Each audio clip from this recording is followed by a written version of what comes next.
What would you do if you saw an animal suffering before your eyes? One retired teacher's decision to rescue a mistreated pregnant German shepherd unleashed a storm in his small Kentucky town. This isn't just about saving a dog. It's about courage, power, hidden secrets, and one special puppy with an extraordinary gift. Hit subscribe and comment where you're watching from before we dive into this emotional journey where a single act of kindness changes everything. Willow Creek sat nestled among the undulating hills of eastern Kentucky, a place where autumn painted the landscape in fiery hues and gossip traveled faster than the seasonal winds. At 62, Martin Holloway had spent most of his life in this town, the last 15 years alone in the farmhouse he once shared with his wife, Eleanor. From his weathered porch, with its peeling white paint and creaking floorboards, he could see clear across to the Shaw property.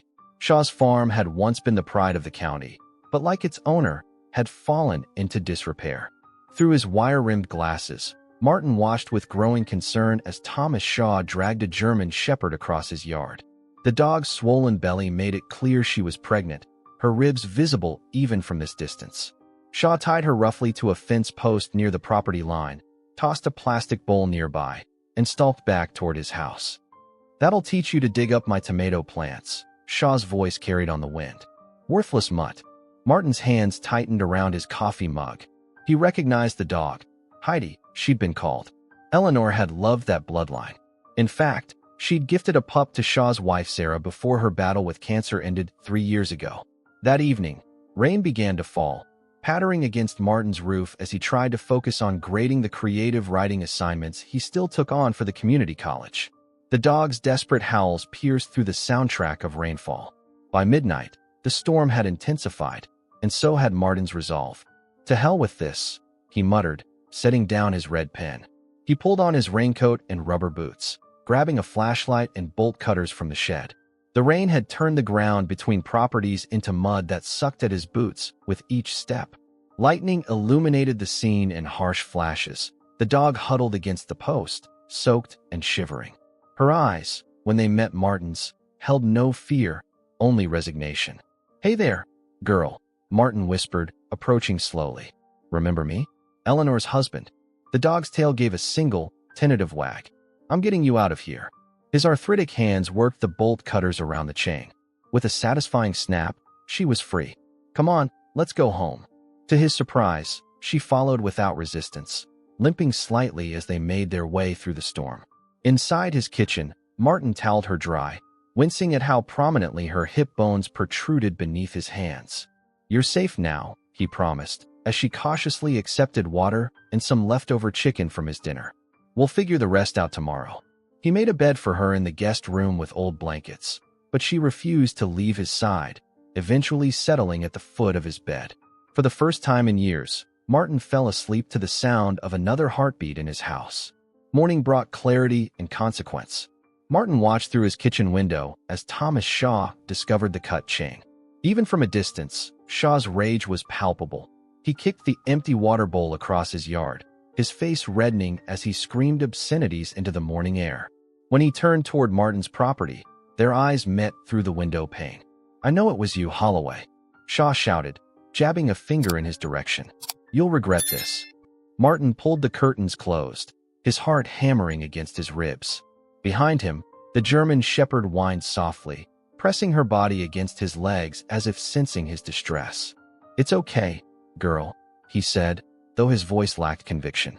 "We've made our choice now, haven't we?" As the dog looked up at him with trusting eyes, Martin knew there was no turning back. What he couldn't know was how this single act of midnight mercy would unravel decades of small-town secrets and change Willow Creek forever. By noon, Martin's phone had rung 7 times. 5 calls from neighbors he'd known for decades, 1 from Sheriff Patterson, and 1 from Diane Miller at the town's weekly newspaper. He answered none of them, focusing instead on making the house suitable for his unexpected guest. "Need to get you to a vet," he murmured, watching the German shepherd devour a second bowl of food. He'd named her Stella, after his wife's favorite character from A Streetcar Named Desire. Eleanor had taught American literature at the high school for 30 years before cancer claimed her. A heavy knock at the door made both Martin and Stella freeze. Through the peephole, he saw Sheriff Patterson's weathered face, his cruiser parked in the driveway. Might as well face the music, Martin sighed, opening the door. Martin, the sheriff nodded, removing his hat. At 55, Jim Patterson had lines etched around his eyes that hadn't been there when they'd played high school football together. Got a complaint from Tom Shaw. Says you stole his dog. Rescued, Martin corrected, stepping aside to let him in. Look at her, Jim. She's pregnant, half-starved, and was left tied up in that storm last night. The sheriff's eyes softened slightly when he saw Stella's condition, but his expression remained professional. Still his property, Martin. You know that. She was Sarah's dog first, Martin replied quietly. Eleanor gave her that pup before she died. Made Tom promise to care for her. Sheriff Patterson sighed heavily. This town doesn't need this kind of trouble, Martin. Shaw's already threatening to press charges. Breaking and entering, theft, criminal trespass. He's got the mayor's ear, too. And I've got photos of how he was treating her, Martin countered, pulling out his phone. Taken over the last week. You want to see the definition of animal cruelty? Scroll through these. The sheriff studied the images, his jaw tightening. Legally complicated, that's what this is. Morally simple, though, Martin replied. After the sheriff left with a promise to see what he could do, Martin drove Stella to the only veterinary clinic in town, a small practice run by Dr. Rachel Chun. Severe malnutrition, Dr. Chun confirmed after examining Stella, her dark eyes serious behind blue-framed glasses. And she's got about 2 weeks before those puppies arrive, I'd guess. She's lucky you intervened. Another couple of days in these conditions. She trailed off, shaking her head. Can I take her home? Martin asked. You should, Dr. Chun replied, scribbling on a prescription pad. She needs consistency now.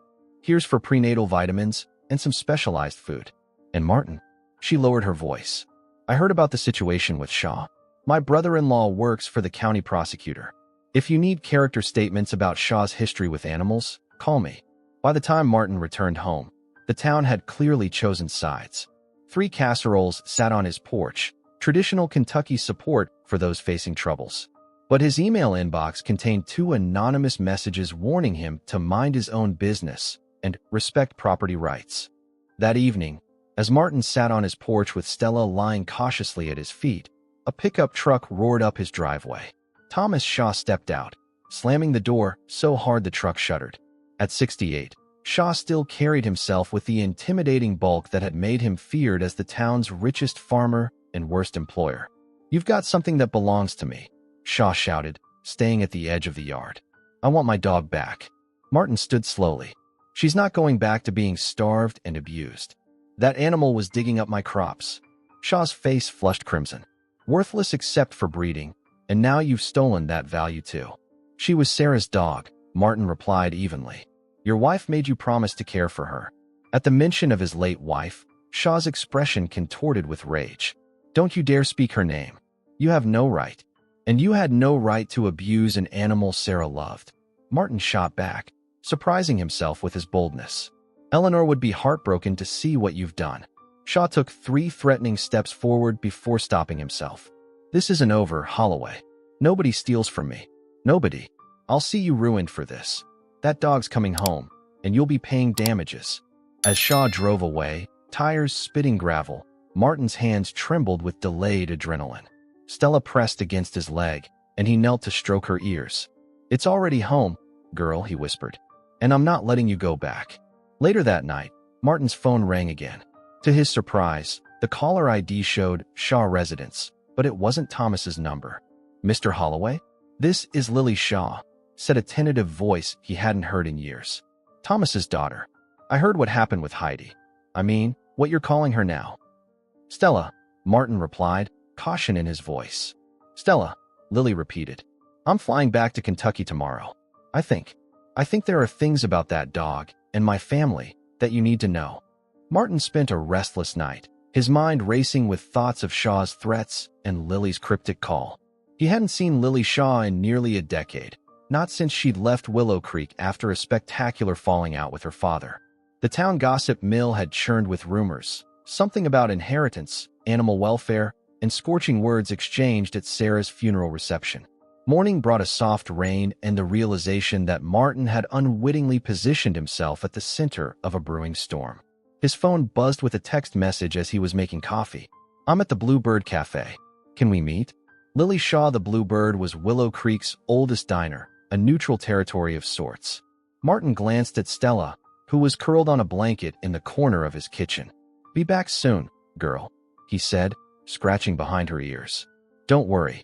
The cafe was half empty when Martin arrived, but heads turned as he entered.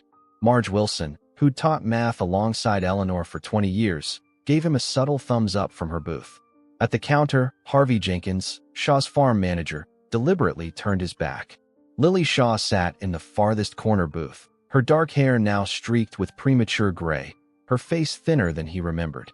At 34, she carried herself with the careful poise of someone who had fought hard for her composure.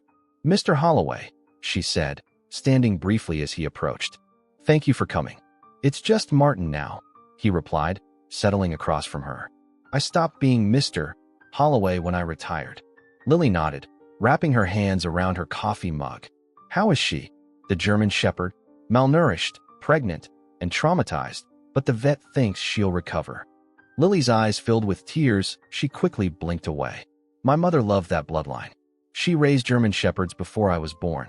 The one your wife gave her, a puppy named Duchess, was the last link Mom had to her past.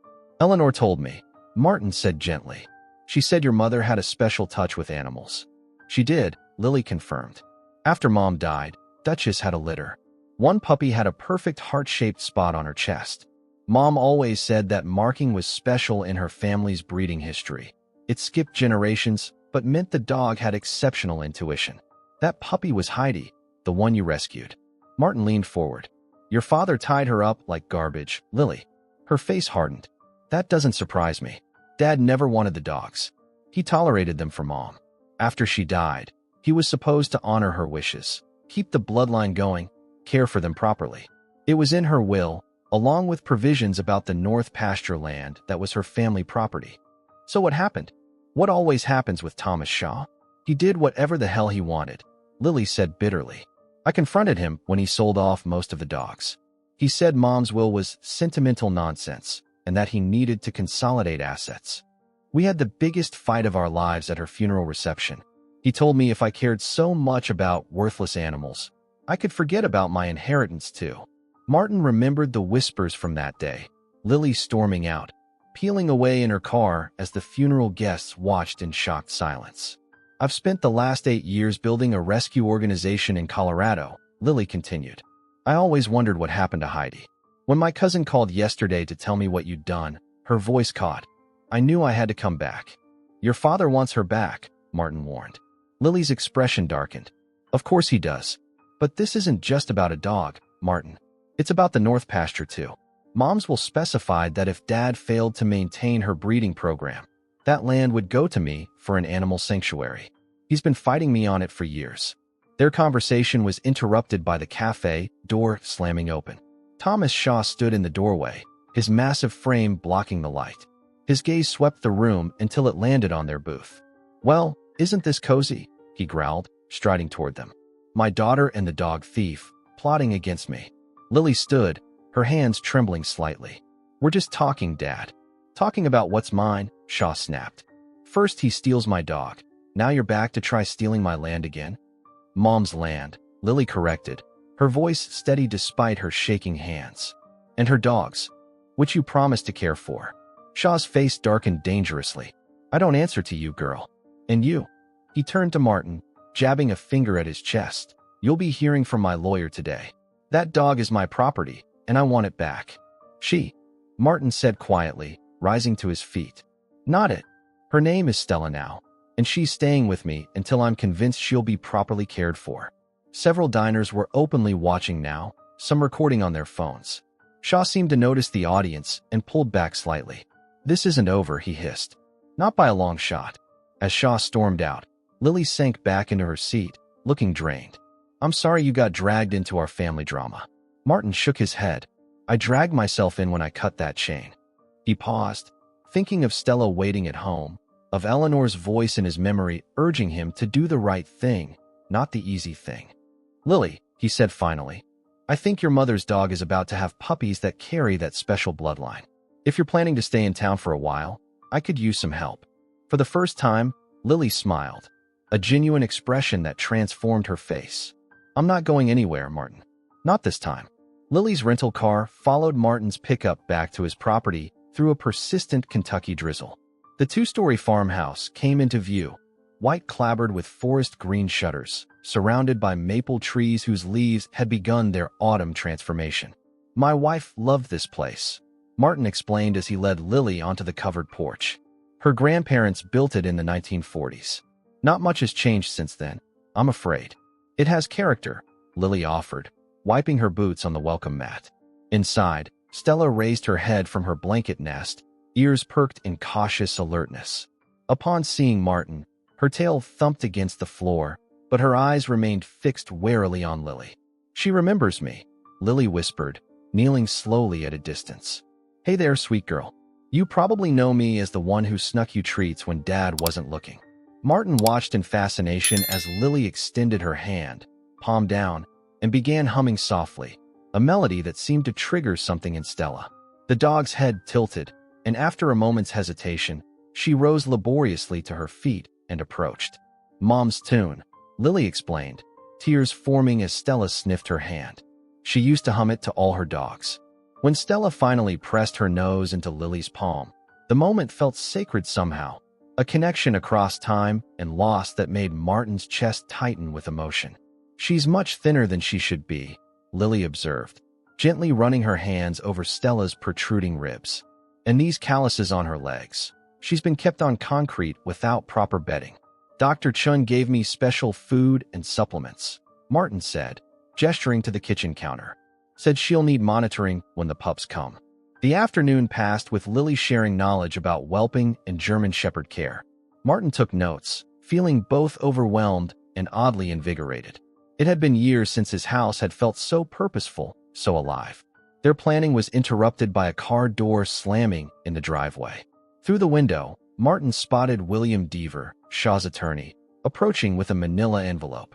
Wait here, Martin said, stepping onto the porch to intercept him. Deaver, a sharp-featured man with wireframe glasses, didn't waste time on pleasantries. Legal notice and cease and desist, he announced, thrusting the envelope at Martin.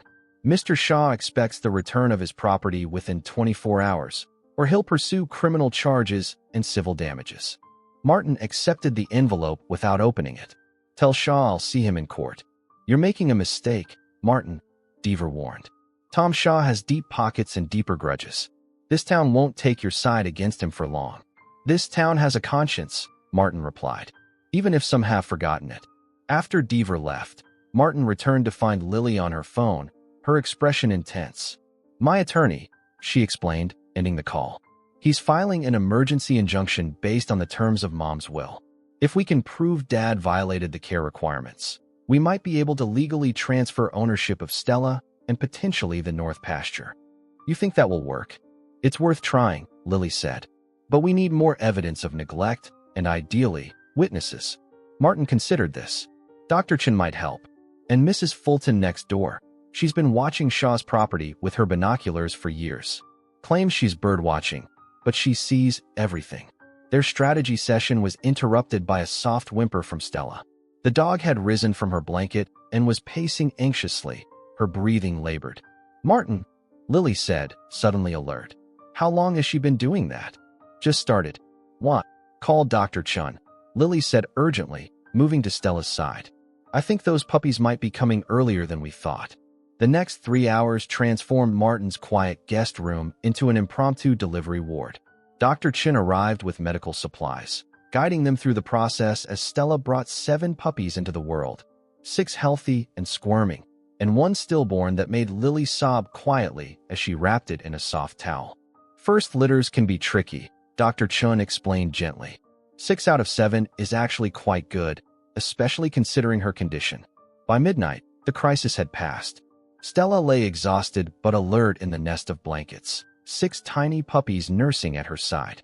Dr. Chun had departed after ensuring all was stable, promising to return in the morning. Look, Lily whispered, pointing to the smallest puppy, a female with distinctive markings. Do you see it? Martin leaned closer, squinting in the dim light. There, on the puppy's chest, was a perfect heart-shaped patch of white, fur surrounded by black. The family marking, he murmured. Mom would say that's a sign, Lily said, her voice thick with emotion. That puppy will have the family gift. Martin studied the tiny creature, so vulnerable, yet somehow already significant. What exactly is this gift your mother believed in? Lily stroked Stella's head tenderly. Intuition beyond ordinary dogs. The ability to sense illness, danger, emotional distress. Mom's grandmother claimed one of their heart-marked shepherds once led rescuers to a lost child during a blizzard. Another alerted their family to a gas leak in the middle of the night. She smiled softly. Mom always said they weren't just dogs, they were guardians. As if understanding she was being discussed, Stella raised her head to look at them both, her eyes full of exhausted pride. We can't let Shaw get them back, Martin said, his resolve hardening. Not now. No, Lily agreed, her expression shifting from tenderness to determination. We won't. And after seeing this, I'm prepared to fight harder than ever for what my mother wanted. She reached for her phone. I need to update my attorney. We've just established a crucial timeline. These puppies were conceived while Stella was under Dad's neglectful care. Outside, the rain had stopped, revealing a night sky scattered with stars.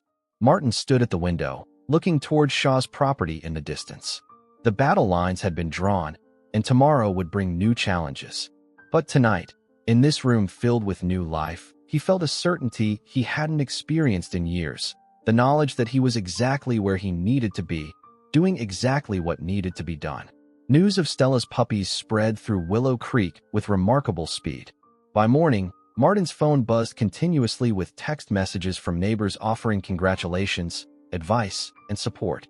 Even more surprising were the visitors who began arriving shortly after breakfast.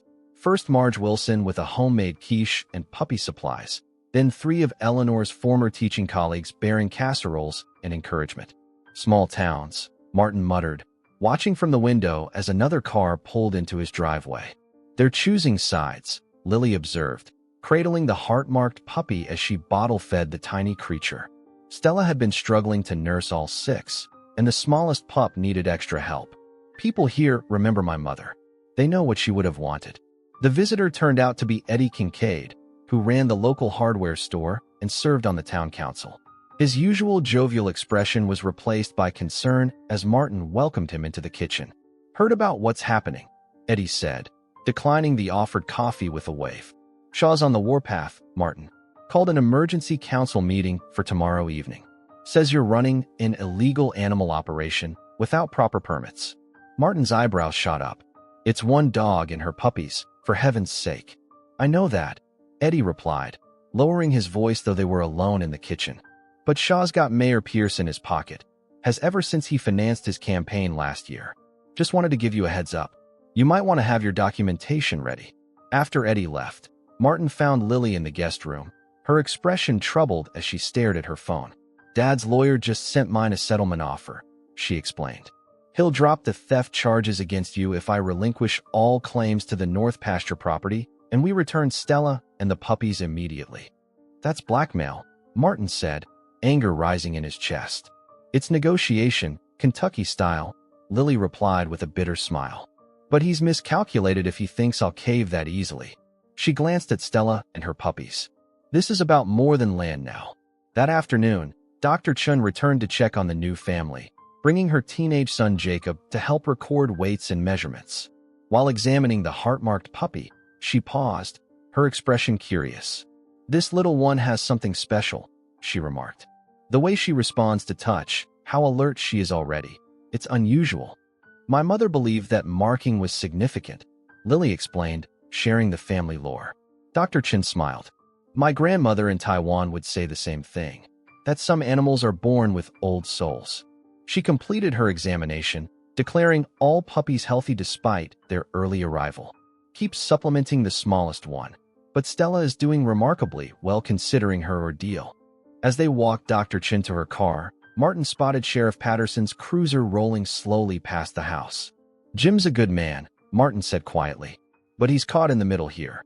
Everyone in this town is caught in the middle, Lily replied. That's how my father operates. He makes sure people feel they have to choose sides, and that his side is the safest bet financially. They were heading back to the house when Dr. Chin's son came running from inside, his expression urgent. "You need to come quick. Something's wrong with the dog." Martin and Lily rushed back to find Stella standing rigidly over her puppies, her ears forward, a low growl emanating from her throat. "She was fine a minute ago," Jacob explained, keeping his distance. Then she just suddenly got up and started acting weird. Lily approached cautiously. "Stella? What is it, girl?" The dog's gaze remained fixed on the window, her growl intensifying. Martin moved to look outside, but saw nothing unusual. "Wait," Dr. Chun said from the doorway. "Listen." In the silence, they heard it, a faint hissing sound. Dr. Chin's expression changed instantly from curiosity to alarm. "Everyone out," she commanded. "Now, bring the puppies." "What?" Martin began. "Gas leak," Dr. Chin cut him off. That sound, and the dog's behavior, classic warning signs. "Jacob, help with the puppies." Quickly, they scrambled to gather the tiny animals, Stella pacing anxiously as they worked. Once outside on the lawn, Dr. Chun called the emergency services while Martin shut off the main gas valve at the side of the house. Within 20 minutes, utility workers confirmed what Stella had somehow detected, a significant leak in the old gas line running beneath the guest room. "If you'd gone to bed without noticing, this could have been fatal," the lead technician explained gravely. "You're lucky your dog alerted you." As the workers began repairs, Lily sat on the porch steps, the heart-marked puppy sleeping in her lap. "Just like Mom always said," she whispered. "Guardians." That evening, as they settled Stella and her puppies in the living room away from the repair work, Martin's phone rang. The caller ID displayed Thomas Shaw. Martin answered warily. "Shaw, I heard about your little gas emergency."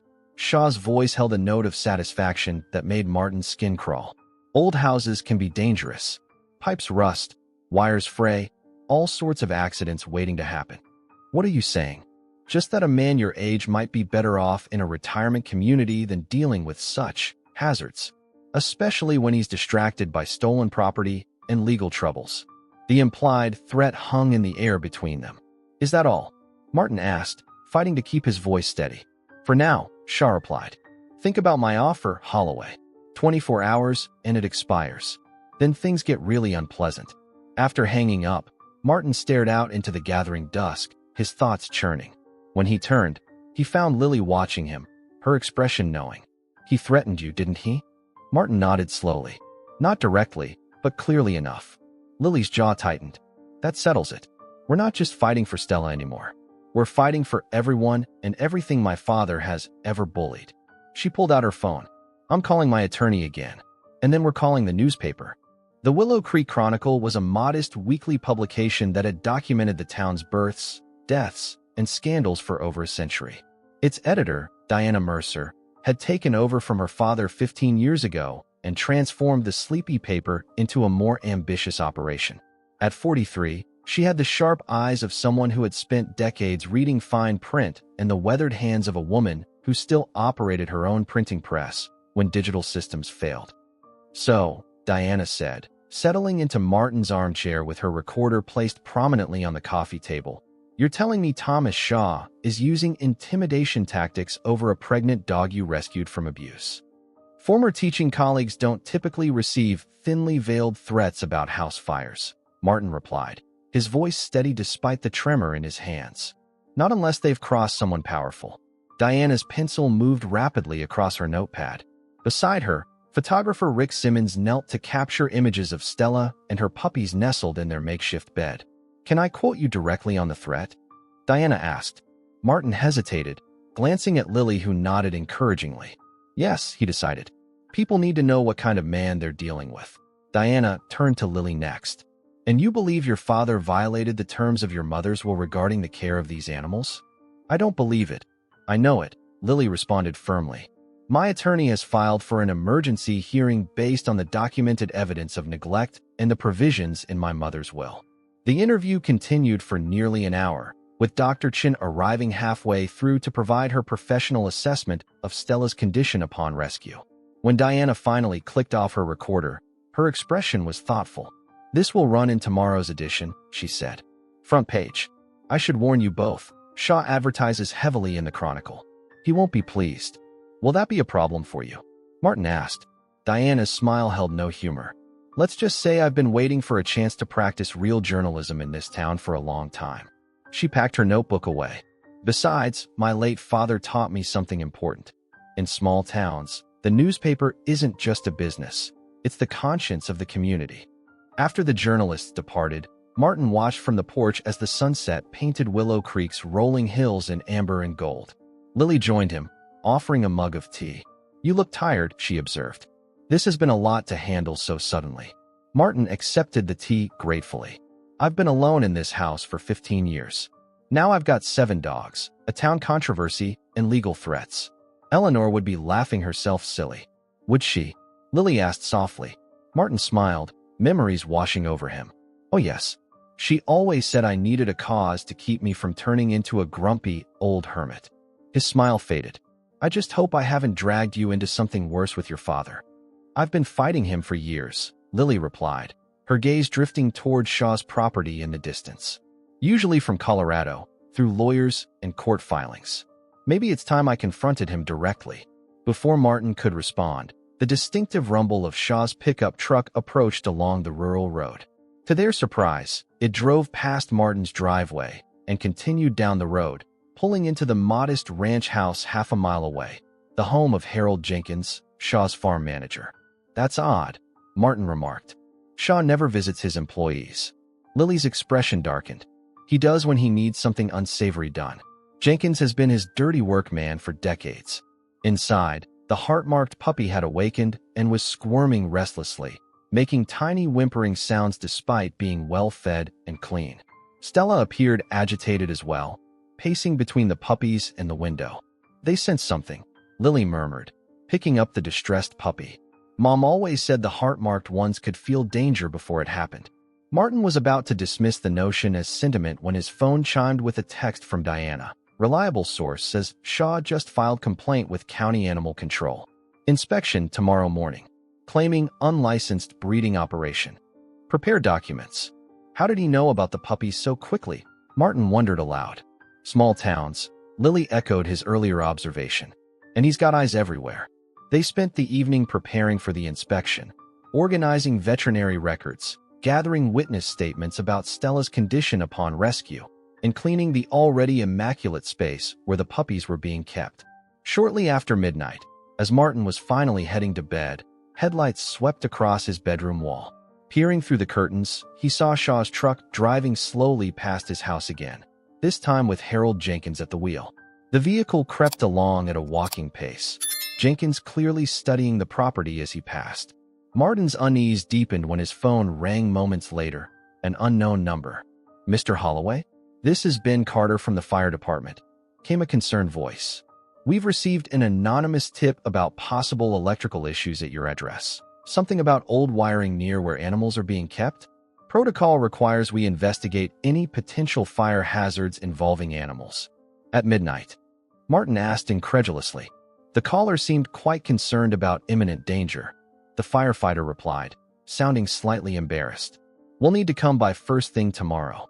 After ending the call, Martin found Lily in the hallway, her expression confirming she'd overheard.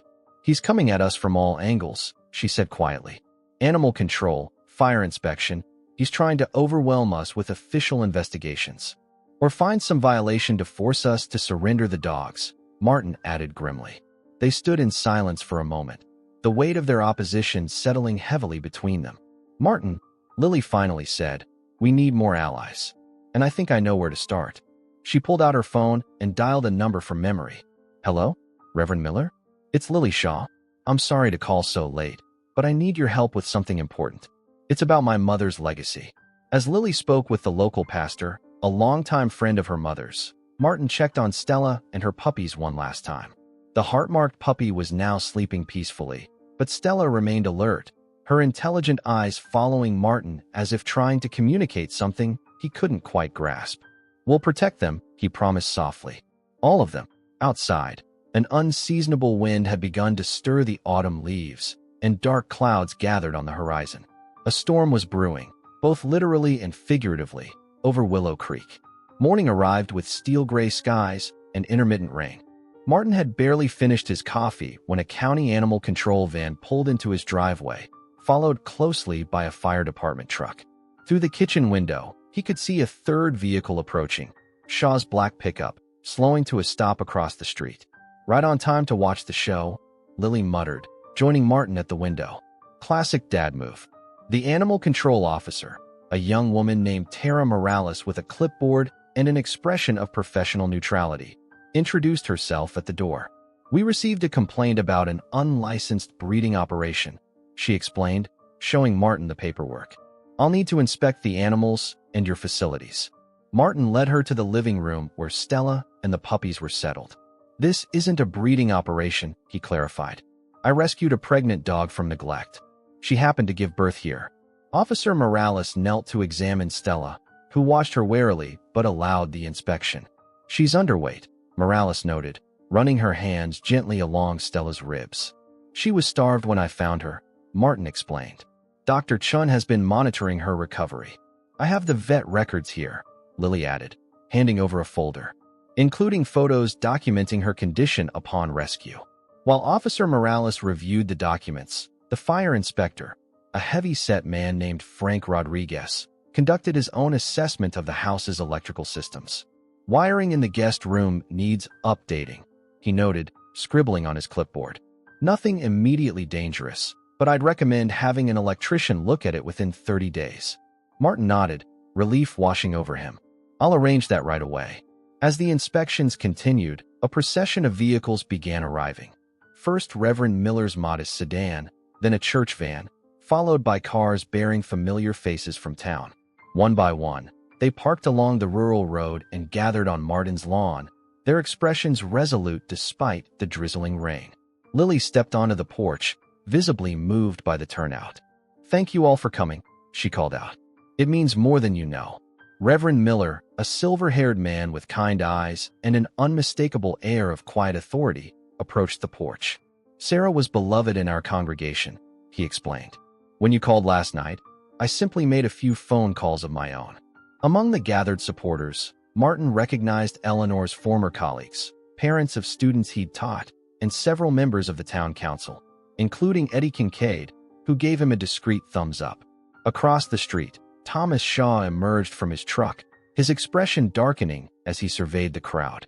When he spotted Reverend Miller, his jaw tightened visibly. With deliberate steps, he crossed the road and approached the gathering. "Quite the circus you've arranged," he sneered, directing his words at Lily. "Using your mother's church connections to make a spectacle." "These people are here because they care about what's right," Lily replied evenly.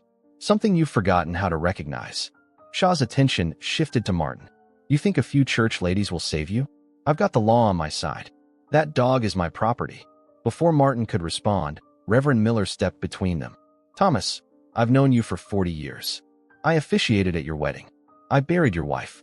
And I distinctly remember Sarah's wishes regarding her dogs and the North pasture land." "Stay out of my family business, James," Shaw warned. "When you tied a pregnant dog out in a storm," Reverend Miller replied calmly, "you made it everyone's business." Their confrontation was interrupted by Officer Morales emerging from the house, her inspection complete. She approached with clipboard in hand. "Mr. Holloway," she announced, "I've found no violations regarding the care of these animals.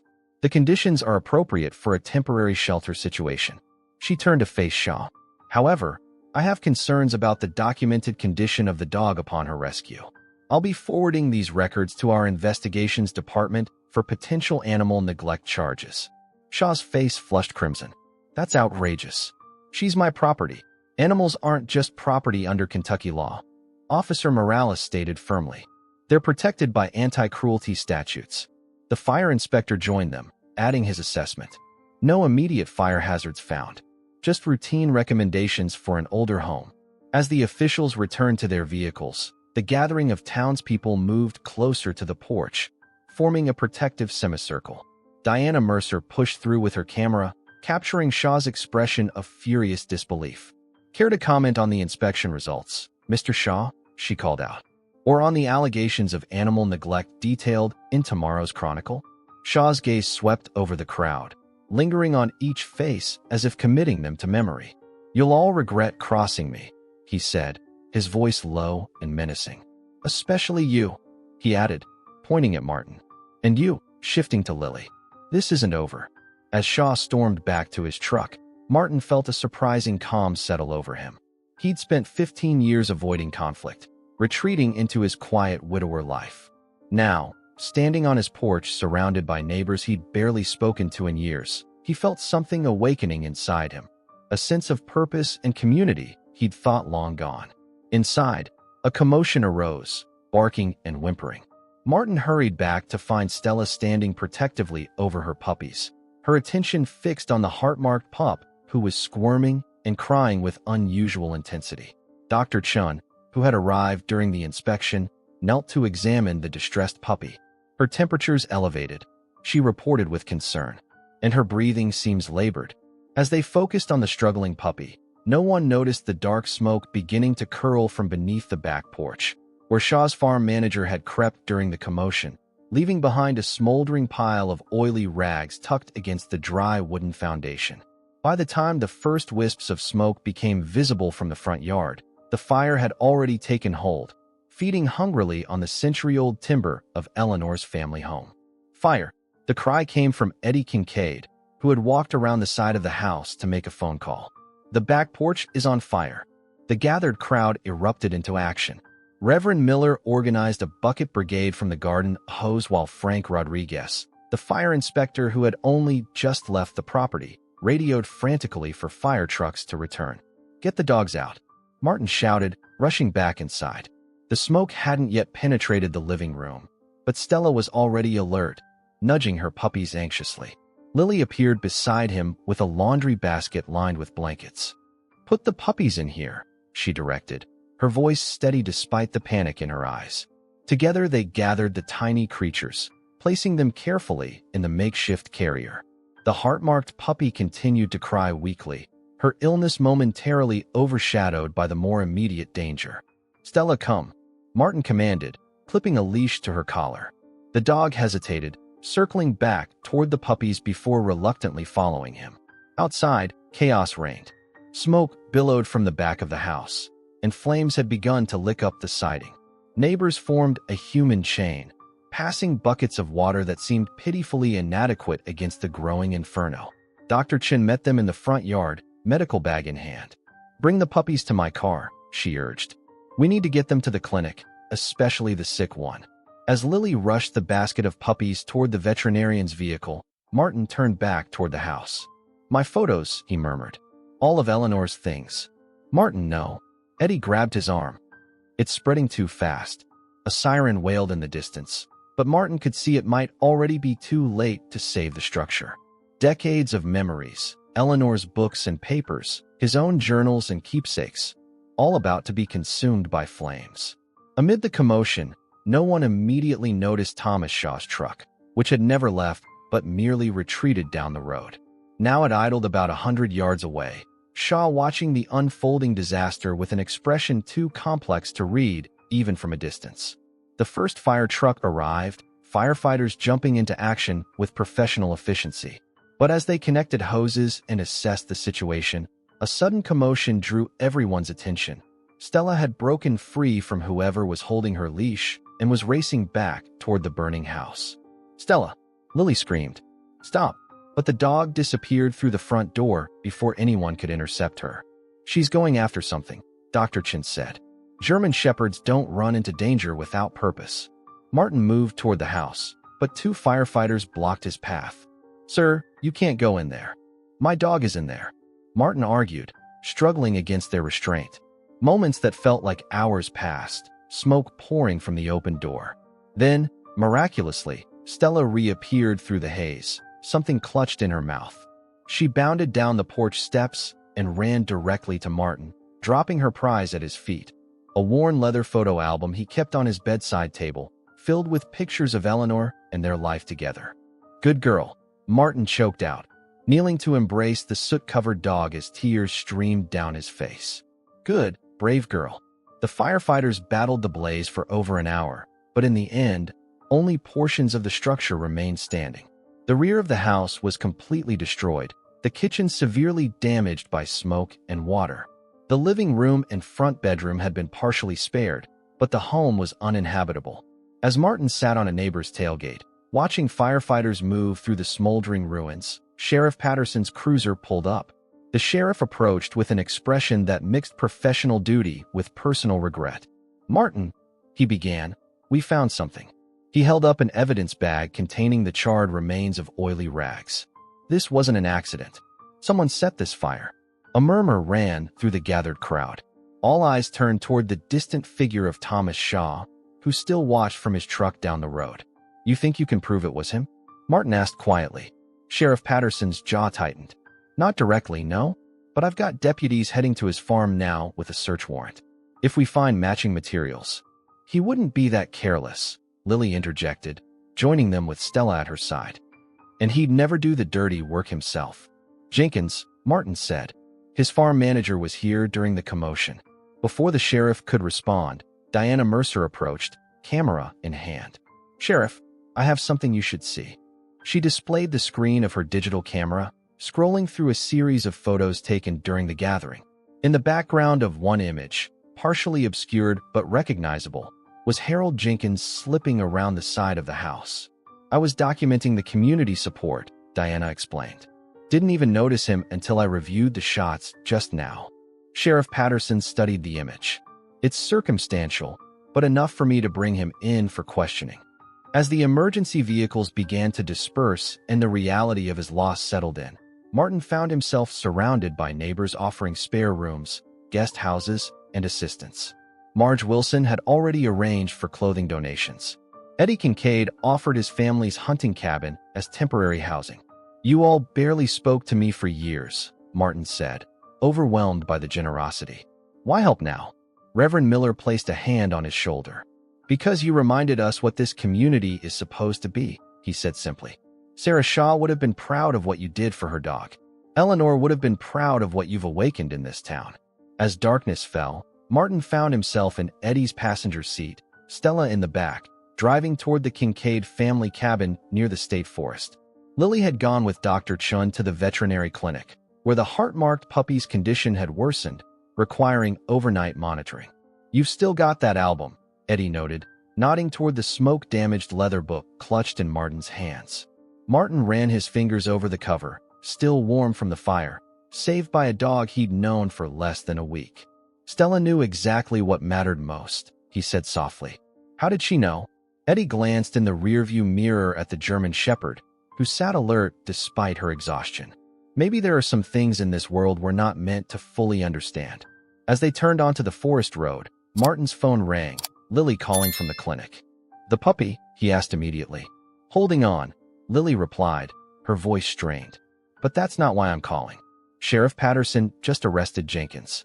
They found accelerant in his truck matching what was used at your house." She paused. "And Martin, my attorney called. The judge granted our emergency hearing for Monday morning. We're going to court to prove Dad violated Mom's will and save Stella's legacy." Through the windshield, Martin watched the moon rise over the Kentucky hills, casting silver light across the landscape. In less than a week, his quiet, solitary life had been completely upended, his home destroyed, his safety threatened. Yet somehow, cradling Eleanor's photos while a rescued dog watched over him, he felt more alive than he had in 15 years. "We'll be ready," he told Lily. "All of us."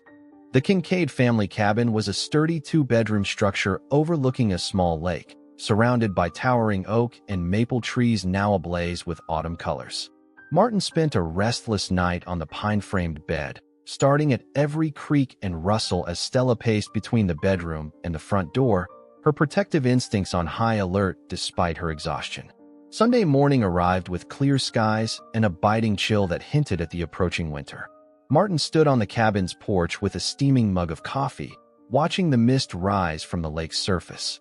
He had lost nearly everything, yet somehow the weight of isolation he'd carried for 15 years felt lighter. His phone vibrated with a text from Lily, "Heart puppy stabilized overnight. Coming with Dr. Chun and others to prepare for tomorrow's hearing. Bringing breakfast." An hour later, the narrow gravel drive to the cabin filled with vehicles. Lily arrived with Dr. Chun and the puppies, including the heart-marked one, who was still weak but responsive. Diana Mercer followed, bearing copies of the Chronicle's special Sunday edition with the headline, "Animal Rescue Leads to Arson, Local teacher's home destroyed after dog dispute. Reverend Miller came with his wife, carrying casseroles and legal pads. Most surprising was the arrival of William Faulkner, a retired judge who had once been Eleanor's academic advisor. "Heard you're going up against Tom Shaw in court," Faulkner said gruffly, setting down his leather briefcase. "Thought you could use someone who knows how Judge Marston thinks." They gathered around the cabin's oak dining table, mapping out their strategy for the next day's hearing. "We need to prove 3 things," Lily's attorney explained via speakerphone. "First, that Sarah Shaw's will contain specific provisions regarding the care of her dogs and the conditional inheritance of the North Pasture. Second, that Thomas Shaw violated those conditions through neglect. Third, that the remedy sought, transferring ownership of Stella and her puppies to Martin and Lily, along with the North Pasture property, aligns with Sarah's intentions."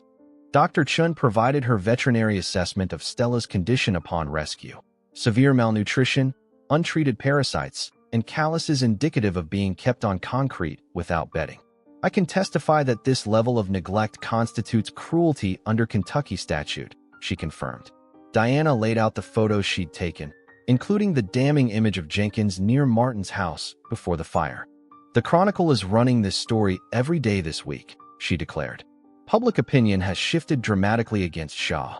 As they prepared, Stella remained close to Martin, occasionally whining softly and looking toward the window. "She's still anxious," Martin observed. "She's protecting her family," Lily corrected gently. "That includes you now." Mid-afternoon brought an unexpected visitor, Sheriff Patterson, his expression grave as Martin welcomed him into the cabin. "Jenkins confessed," he announced without preamble. "Says Shaw paid him $500 to create a distraction during the inspection. Claims he didn't mean for the fire to spread so quickly." "And Shaw?" Martin asked. "Denies everything," the sheriff replied. "But we've frozen his assets pending investigation. The DA's considering charging him as an accessory." The news brought a grim satisfaction to the group, but the retired judge cautioned against overconfidence. "Tomorrow isn't about the arson. That's a criminal matter," Faulkner reminded them. "The civil hearing focuses solely on the will's provisions. Shaw will claim his property rights supersede any sentimental language in Sarah's will." As evening approached, the strategy session wound down, and Martin's supporters departed one by one, promising to reconvene at the courthouse the following morning. Lily stayed behind, helping settle the puppies in their makeshift nursery area. The heart-marked puppy seemed stronger now, nursing alongside her siblings under Stella's watchful eye. "I'm naming her Hope," Lily decided, gently stroking the tiny creature's back. "Mom would have appreciated that." "What happens if we win tomorrow?" Martin asked, sinking into an armchair, the exhaustion of recent days finally catching up to him. Lily looked up, her expression thoughtful. "The North Pasture becomes mine, as Mom intended. I'm planning to build that animal sanctuary she always wanted." She paused. "I'd like you to be part of it, Martin. Your teaching background, your compassion, we could create something meaningful together." The offer hung in the air between them. Not just a project, but a purpose, a future beyond the solitary existence he'd grown accustomed to. Before he could respond, his phone rang. The screen displayed unknown caller, but Martin knew instantly who it was. "Shaw," he answered, putting the call on speaker so Lily could hear. "Holloway." Thomas Shaw's voice sounded unusually subdued. "I'm offering you one last chance to end this before we go to court." "I'm listening," Martin replied cautiously. "I'll drop all claims to the dog and puppies," Shaw proposed. "In exchange, Lily withdraws her petition regarding the North Pasture, and neither of you pursues charges related to the fire." Lily's eyes widened in disbelief. "Why the sudden generosity?" Martin asked. Shaw's voice hardened. "The dogs aren't worth what this is costing me. The land, however, that's non-negotiable. It's been in my family longer than Sarah's." "That's not true," Lily interjected. "Mom inherited that parcel from her grandmother. It was never yours." A heavy silence followed. "Last chance," Shaw finally said. "The dogs for the land. Otherwise, I promise you both will regret ever crossing me." After the call ended, Martin and Lily sat in silence, the weight of Shaw's threat settling between them like a physical presence. "He's scared," Lily finally said. "He wouldn't offer to give up Stella unless he thought he might lose everything tomorrow." Martin nodded slowly. "But he's still dangerous. That wasn't just bluster, he meant that threat." Outside, darkness had fallen over the Kentucky hills. Through the cabin window, Martin could see the moon rising above the tree line, casting silver shadows across the lake. In the quiet, Stella left her puppies briefly to press her head against his knee, as if sensing his unease. "What do we do?" he asked, both to Lily and to himself. Lily reached for her phone, scrolling to a photo of her mother, a woman with her own determined eyes and gentle smile. "We do what Mom would have done," she said firmly. "We stand our ground and fight for what's right." As they prepared for what the next day would bring, neither noticed the headlights briefly illuminating the trees at the end of the long driveway. Someone watching, then slowly driving away into the night. Monday morning arrived with an unseasonable chill, frost gilding the edges of the lakeside cabin's windows. Martin awoke before dawn, finding Stella already alert, her eyes fixed on the door with an intensity that made the hair on the back of his neck rise. "What is it, girl?" he whispered, kneeling beside her. The dog's ears remained forward, a low rumble building in her chest. Martin moved cautiously to the window, peering out into the pre-dawn darkness. Nothing moved among the trees, yet Stella's agitation continued. He texted Lily, who had returned to town overnight to finalize preparations with her attorney. "Something's wrong. Stella's on edge." Her reply came quickly. "Trust her instincts. Sheriff sending deputy to escort you to courthouse. Don't leave until they arrive." Within the hour, the cabin filled with activity as Dr. Chun arrived with her teenage son to help transport the puppies, followed by Sheriff Patterson himself rather than the promised deputy. "Thought I'd come personally," the sheriff explained, his hand resting casually near his holster. "Got word Shaw cleaned out his safe deposit box yesterday afternoon. Man's acting like someone planning to skip town if things don't go his way." As they carefully loaded the puppies into carriers, Martin noticed Stella had positioned herself beside the heart-marked puppy, now named Hope, who seemed stronger today but still required special handling. "She knows this one's special," Dr. Chin observed. "The bond is remarkable." The convoy departed for the county courthouse in Bedford, a stately limestone building that had presided over local justice for more than a century. As they approached town, Martin was startled by the scene unfolding before them. Dozens of people lined the courthouse steps, many holding handmade signs with messages like "Justice for Stella" and "Stop Animal Abuse." Word spread. Sheriff Patterson said with a hint of pride, "This community's finally standing up to Tom Shaw." Inside the courthouse, Martin and Lily were directed to a conference room where their legal team awaited. Stella remained close to Martin, her previous agitation now focused into vigilant attention. Shaw's attorney requested a closed hearing, Lily's lawyer informed them. Judge denied it, said public interest warrants transparency. At precisely 10 a.m., they entered the courtroom. The gallery was packed, with spectators spilling into the hallway. Diana Mercer had secured a front row seat, her notebook ready. Reverend Miller nodded encouragingly from the second row. Thomas Shaw sat at the defendant's table, his usually imposing frame somehow diminished in the formal setting. His attorney, a sharp-dressed woman Martin didn't recognize, not William Deaver, whispered urgently in his ear. Judge Marston, a stern-faced woman in her 60s with steel-gray hair, called the court to order. "This is an expedited hearing regarding the conditional provisions in Sarah Elizabeth Shaw's last will and testament," she announced. "I understand emotions are running high, but this court will focus solely on legal matters."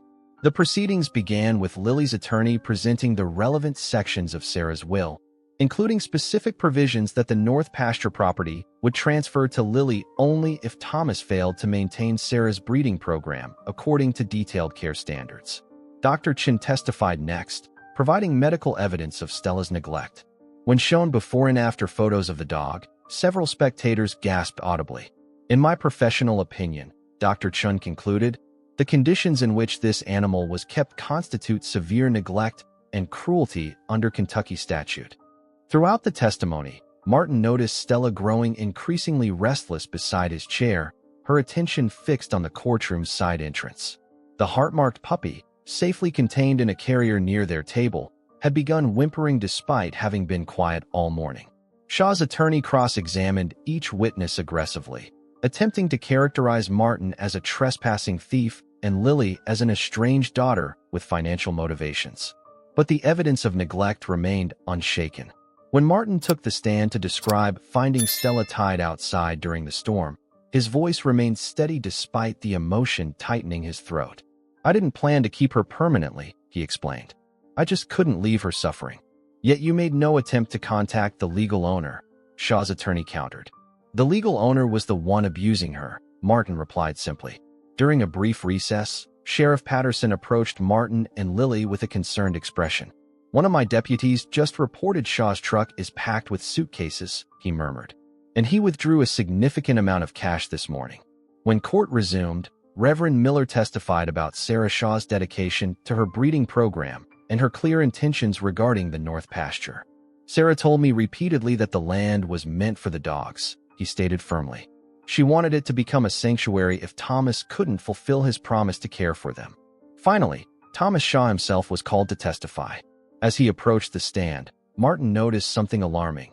Stella had begun trembling, her eyes never leaving Shaw as he passed. The heart-marked puppy's whimpering had increased to urgent cries.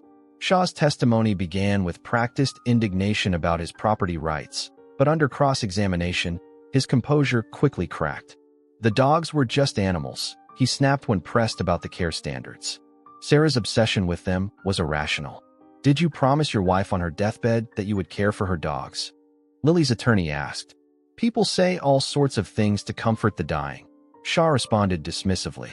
A murmur of disapproval rippled through the courtroom.